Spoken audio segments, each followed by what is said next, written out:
Kok bisa ya orang-orang di video mukbang itu makan banyak banget, tapi kok gak gendut? Kita simak kira-kira alasannya apa di cerita berikut ini.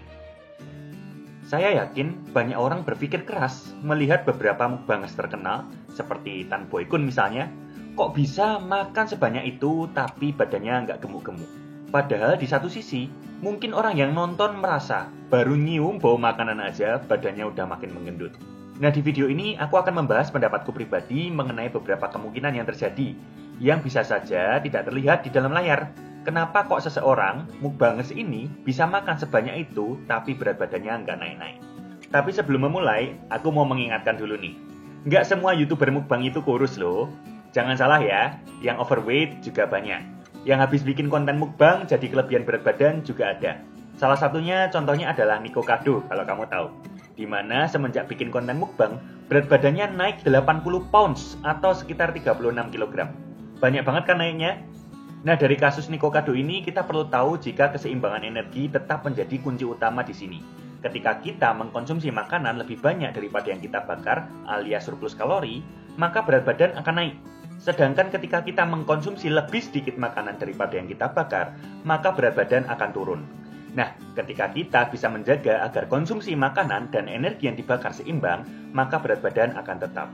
Dan prinsip ini adalah kunci misteri di balik mukbang ini. Ada suatu pengaturan keseimbangan energi di dalamnya. Tidak mungkin ada seseorang makan 10.000 plus kalori dan tiba-tiba kalorinya lenyap begitu saja. Dan selain dari pengaturan keseimbangan energi ini, bisa juga terjadi proses editing ataupun trik-trik yang tidak nampak di dalam layar. Jadi sekali lagi kuncinya ada dua, pengaturan keseimbangan energi dan juga editing atau trik-trik di balik layar.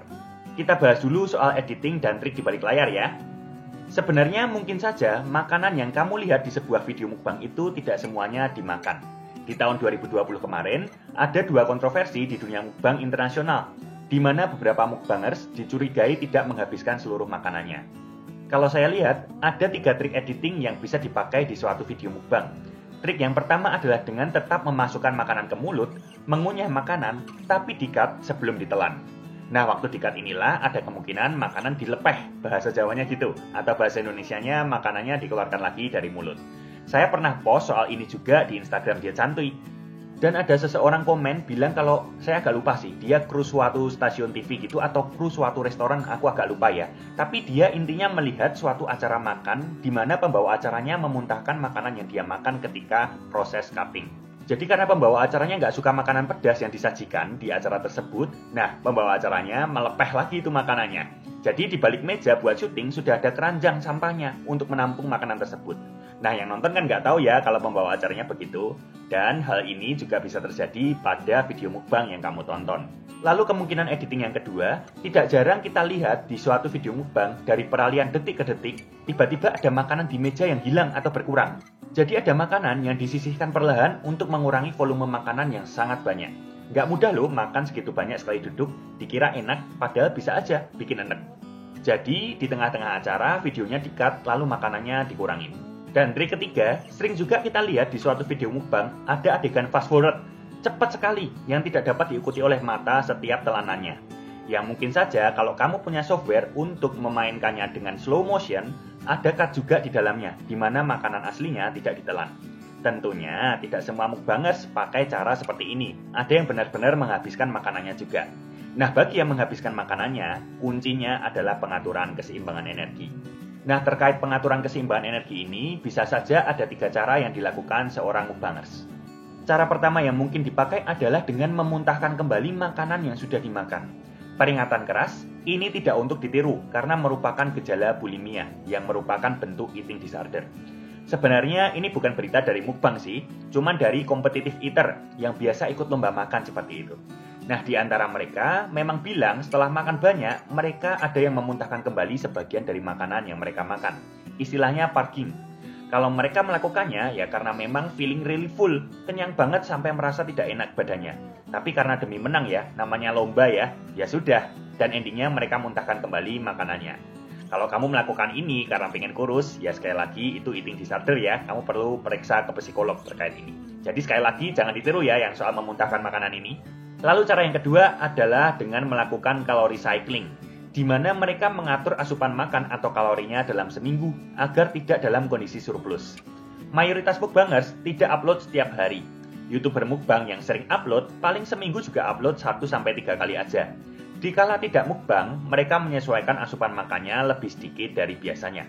Jadi begini, anggap aja seseorang kalori untuk mempertahankan berat badannya adalah 3000 kalori. Nah, dia tidak perlu setiap hari makan 3000 kalori. Bisa di cycling. 3000 dikali 7 kan 21.000 kalori ya itu ya. Nah, jadi bisa diatur dalam seminggu, yang penting asupannya 21.000 kalori, maka berat badannya akan tetap. Misal nih, dia mukbang 2 kali seminggu, Senin 8.000 kalori, Kamis 8.000 kalori. Nah, itu kan total baru 16.000 kalori. Sisa 5 harinya, bisa saja dia cuma makan 1.000 kalori per harinya. Kalau di total, seminggu tetap 21.000. Jadi berat badannya tetap akan stabil. Jangan mengira mentang-mentang di video mukbang orang makan banyak banget, terus di luar video dia juga makan segitu.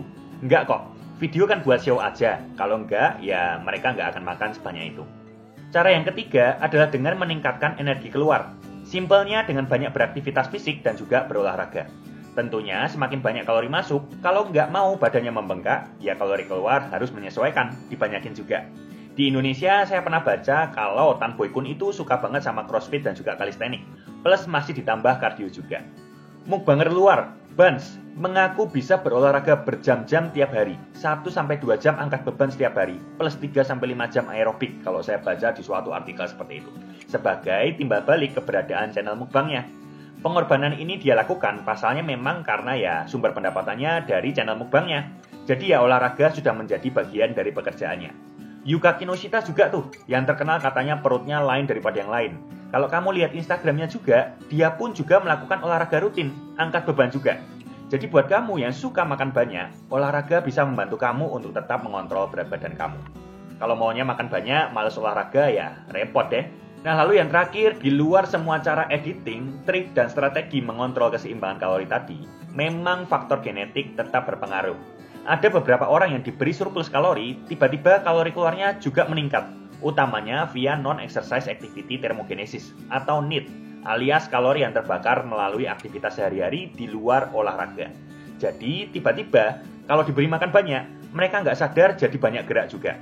Tapi ada juga sebagian orang lainnya yang diberi makan banyak tetap lempeng-lempeng aja, karena ya tubuhnya tidak ada penyesuaian natural untuk mencapai homeostatis. Ada sebuah studi di mana peneliti memberi makan 16 orang ekstra 1000 kalori selama 8 minggu, dan mereka diminta untuk tidak berolahraga juga. Kalau dihitung di atas kertas, seharusnya mereka akan naik berat badan sekitar 8 kilo, karena sehari kan 1000 kalori, seminggu itu 7000 kalori. Nah, 7000 kalori sendiri diprediksi akan meningkatkan berat badan sekitar 1 kg. Jadi kalau 8 minggu, naiknya juga 8 kg.